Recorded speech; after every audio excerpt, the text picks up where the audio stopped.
let's do some maths. So I'm going to bring you the fourth installment of discussing A-level maths questions, and I'm going to go for a bit of implicit and parametric differentiation today. So I'm going to choose a question that's on parametric. So looking at this one, looks good. So let's give it a crack. Okay, so part A says find the derivative of the curve that has parametric equations x equals 3 sine 2t and y equals 5 cos 4t. Okay, well, what is a derivative? A derivative, we want dy by dx. So the initial problem is that I've not just got y in terms of x here, have I? I've got x in terms of this other parameter, t, and the same with y.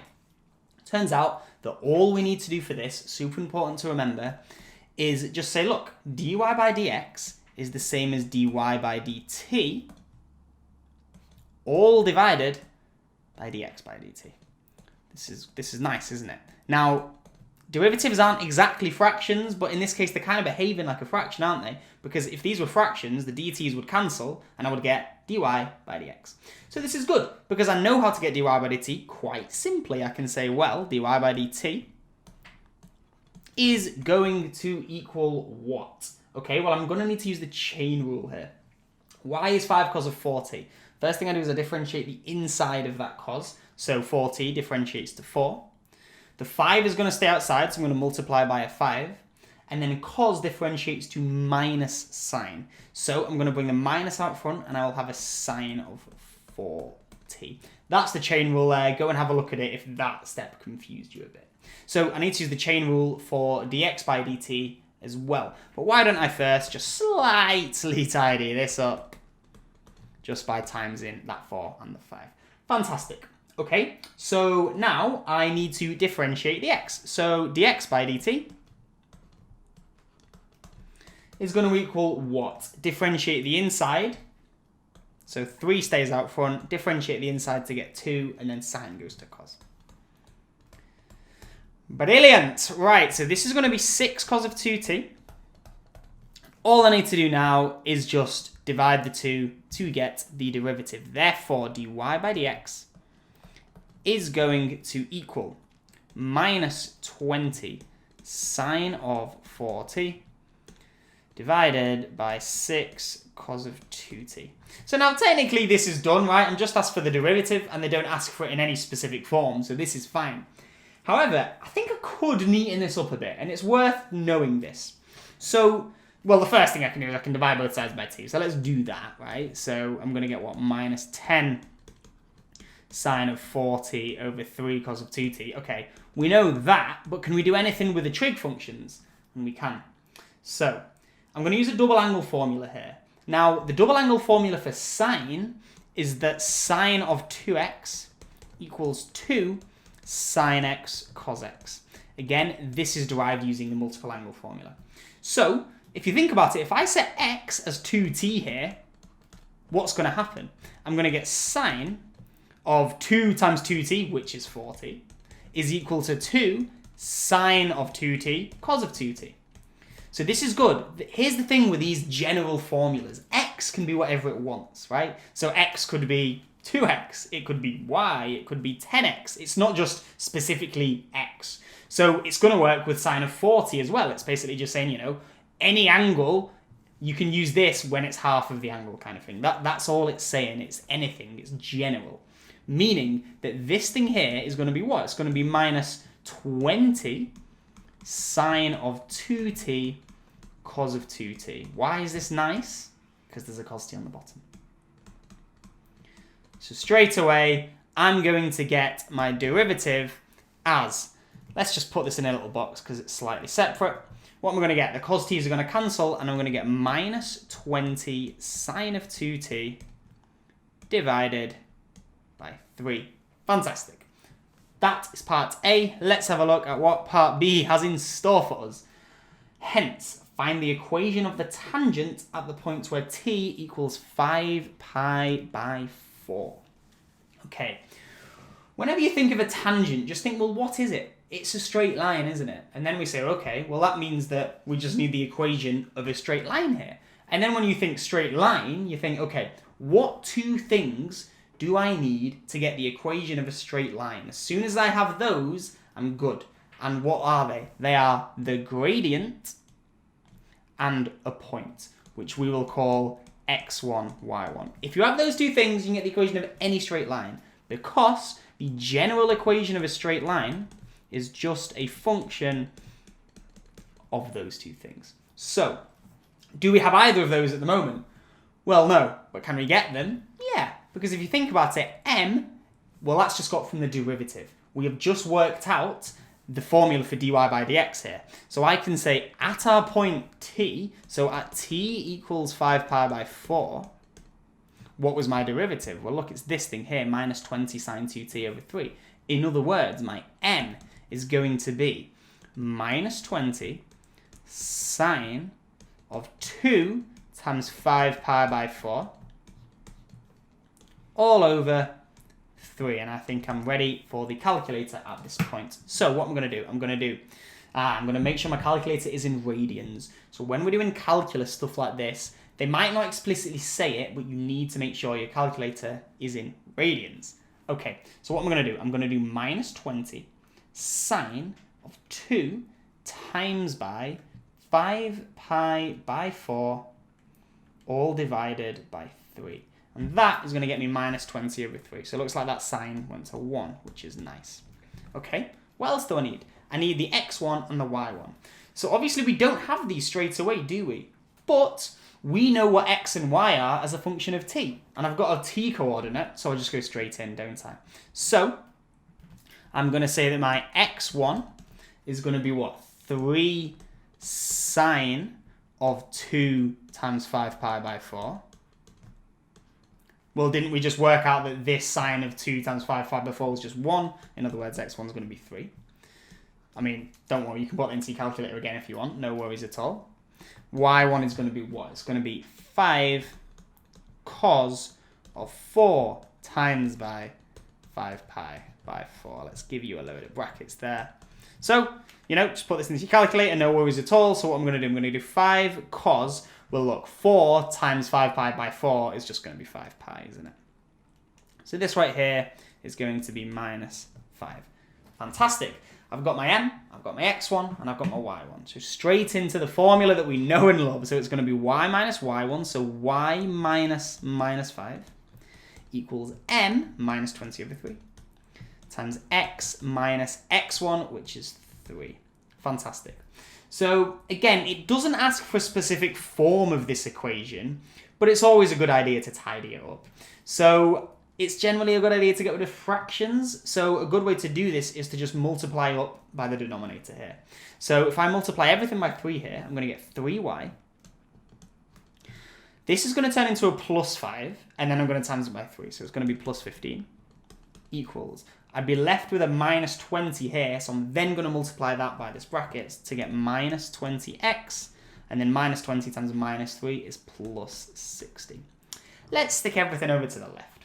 So I'm going to get 3y, adding the 20x, I'm going to get plus 20x, and then taking away that 60, I'm going to get 15 minus 60. So minus 45 equals 0.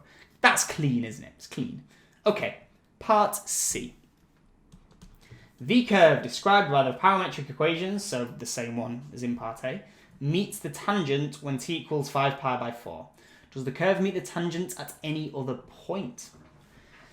Good question, eh? Good question. So, obviously it meets the tangent of 5 pi by 4, because that's how we got the tangent, right? We were told, find the equation of the tangent when t is 5 pi by 4. So we know that already. But does it meet at another point? What are we generally interested in when we're thinking about intersections of curves and lines? Simultaneous equations, right? If I have a equation of a straight line, equation of a quadratic, and it says, well, where do they meet? We would solve them simultaneously. So that might be a bit of a problem here, because what? Look at these. They're parametric. We don't have the Cartesian equations here, do we? So one of these equations is Cartesian, this one here. By Cartesian, I mean x's and y's, what we're used to. But the other is parametric. Whew! But the other is parametric. So what do? It's a good question, and I think there might be a nice way to get these things together. So the parametric equations, I have x and y in terms of t. And I also have an equation with x and y's here. So why don't I sub the x and y values from the curve into this equation of the tangent? In other words, the curves are going to intersect when 3, and now I'm going to sub the y value from the curve in, so it's going to be 5 cos of 4t. Plus 20, and I'm going to sub the x value in, which is 3 sine of 2t. Minus 45 equals 0. Let's clean everything up. 3 times 5 is 15. 20 times 3 is 60. Minus 45 equals 0. Okay, so it's not the easiest of equations. So the first thing that's kind of making this difficult is the fact that this is a cos of 4t and this is a sine of 2t. So as it stands, I can't really relate them. However, I could use a double angle formula here. So what I'm going to do is I'm going to get the double angle formula for cos. Now, one of the forms of it is the following. It's cos of 2x equals cos squared x minus sine squared x. You're going to get this if you use the multiple angle formula with a and b equal to x. Now, if I was to use this in this case, it's not going to be that useful because I'd then have sines floating about. I'd have a sine squared, I'd have a cos squared, too much going on. However, if I express this just in terms of sine, then I'll have an equation that just has sines in it. So always look to this term to see, well, how do I want to express this? So what I'm going to do is I'm going to rewrite cos squared as 1 minus sine squared. I'm allowed to do that because cos squared plus sine squared equals 1. So then I'm going to take this sine squared away, and the reason this is nice is because I can express this solely in terms of sine squared. So just as we did before, this is a cos squared of 2x, but remember, x can be whatever I want it to be. So if x was 2t, what would happen? I would get cos of 4t equals 1 minus 2 sine squared of 2t. All of this is going to help me. So I'm going to sub this back into this equation. But the first thing I'm going to do, actually, is just divide by 15. Look at this. All of these are multiples of 15. So we have what? Cos of 4t plus 60 over 15 is 4. Plus 4 sine of 2t. 45 over 15 is 3. So minus 3 equals 0. Cool. Now I'm going to sub in this formula. So I get 1 minus 2 sine squared 2t. So much going on. Plus 4 sine of 2t minus 3 equals 0. Is this question disgusting enough for you yet? I hope so. Okay, let's clean this up. I would like to move this sine squared over to the other side. This looks like it's going to be a quadratic equation, so it's generally nice to have the squared term positive.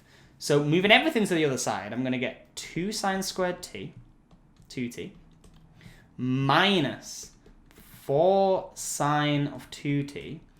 And then what do I get here? So 1 minus 3 is minus 2. And then putting that over to the other side, I'm going to get plus 2 equals 0. This is getting a bit nice. The first thing I'm noticing is there's a factor of 2. So let's just divide both sides of the equation by 2 to get sine squared of 2t minus 2 sine of 2t plus 1 equals 0. So even this question is making my brain go funny.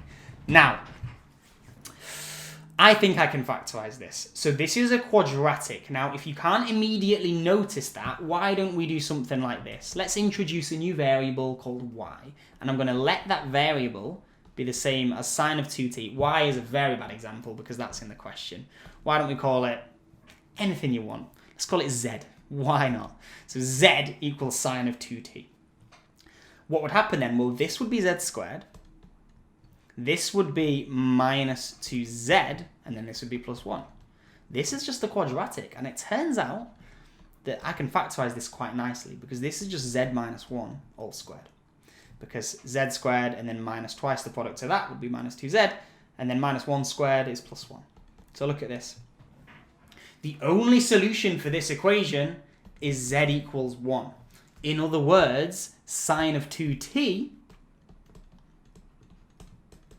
equals 1. Fantastic. We're getting somewhere. We're getting somewhere. Because now I can say, well, okay, well, what are the different t values? So, what is going to happen now? Let's draw a sine graph out. Just a normal sine graph. It's going to look a bit like this.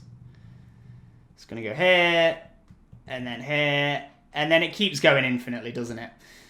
You know, there's going to be another one here, etc. I think that's enough. That's enough of my beautiful art for today. Now, the reason this question is a bit strange is because it's saying, look, how many times does the tangent meet this curve? And I've kind of gone through, done the simultaneous equations, and I've got a trigonometric solution. But the problem is that trig equations can have infinite solutions. So the question is, well, if I get infinite solutions for t, does that mean that the curves intersect an infinite number of times? Well, let's see if we can find out. So, when is sine equal to 1? It's equal to 1 at these peaks here. So, right at the peaks, sine is equal to 1. And obviously over here, this is when my awful curve sketching really comes into effect. Essentially, it just hits at the peaks. Fantastic. So in other words, my values for 2t here, because this is sine 2t, right? So where is this? Now, you're allowed to use a calculator here, do the inverse sine of 1, but you should probably know that that's at pi by 2. Okay, so it's going to be pi by 2, and then what happens? It's going to be in jumps, isn't it? Always jumping. And how big is each jump? Well, each jump is 2 pi. So for example, the first jump, I would add 2 pi, and then I can add 2 pi again. So I'm kind of adding multiples of 2 pi, aren't I? I could add 2 pi, I could add 4 pi, I could add 6 pi. So how am I going to represent that in my solutions? Well, why don't I call it n? So it could be 2n pi here. So if I add 2n pi where n is an integer, that's a fancy notation for n is an integer, I know. So if I add pi by 2 plus 2n pi, no matter the value of n, if it's an integer, this is going to be a solution right at this peak. You know, if n is 0, I'm going to get pi by 2, which is here. If n is 1, I'm going to get this value here. If n is 2, I'm going to get here. Even if n is minus 1, it's going to go that way, and it's still going to be a valid solution. Fantastic. Okay, so that would mean that t is going to equal pi by 4 plus n pi. Just dividing by the 2 here. Okay, so I have infinite solutions for t, don't I? My task is now to see if this is going to correspond to infinite solutions for x and y, kind of on this Cartesian plane. So how am I going to do that? Well, let's sub this value of t into my values of x and y and see what happens. So if x is going to be 3 sine of 2t, that means that when this tangent and the curve intersect, x is going to be 3 sine of 2 times by pi by 4 plus n pi. So this is going to be 3 sine of pi by 2 plus 2n pi. We actually knew what 2t was up here anyway, plus 2n pi. Okay, so the question is, for different values of n, does this value of sine change? Well, it doesn't, does it? Because that's what we've just shown. We've just shown that if we add multiples of n of 2 pi, all it does is it shifts one, because the period of sine is 2 pi. That means that if I add 2 pi, take 2 pi, or any multiples of them, the value of the sine isn't going to change, because you're just going to jump to the corresponding solution. In other words, no matter the value of n here, given that n's an integer, which it is, we know that this is going to be exactly the same as 3 sine of pi by 2. Exactly the same. It doesn't matter, n could be 0 or 10 million. And this is 3. So if we do the same thing with the y, then we're going to be fine. So we've shown here that there's no other x coordinates, are there? Let's check y then. So y is going to equal what? It's 5 cos of 40. So again, I'm going to sub that value of t into this to see what happens. I'm going to get 5 cos of 4 times by pi by 4 plus n pi. Multiply this bracket out, I get 5 cos of pi plus 4n pi. Okay, so similar kind of thing. I get the cos of pi, and then I'm adding multiples of 4 pi. Well, the period of cos is also 2 pi. So if I add a multiple of 4 pi, well, that's just 2 multiples of 2 pi. In other words, I'm always going to be jumping in periods of cos, aren't I? If I jump 4 pi, I've just jumped twice, but then I'm still going to end up at exactly the same spot. And that's the same for any multiple, because any multiple of 4 is also a multiple of 2. So exactly the same deal here.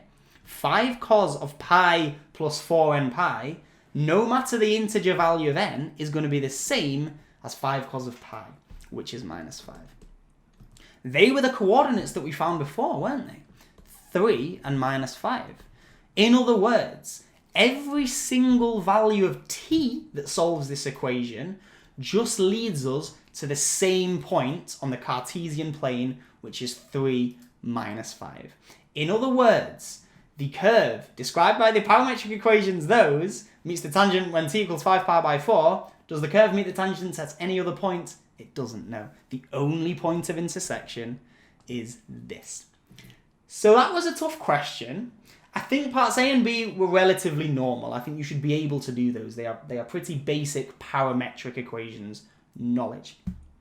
Part C was a bit weird. There's a lot of thinking, especially when you're looking into the general solutions of the trig graph and all of that. If you still find this question difficult, head on over to AITutor and there's going to be a full worked solution for you there. And if you are still alive after all of that, I will see you in the next episode.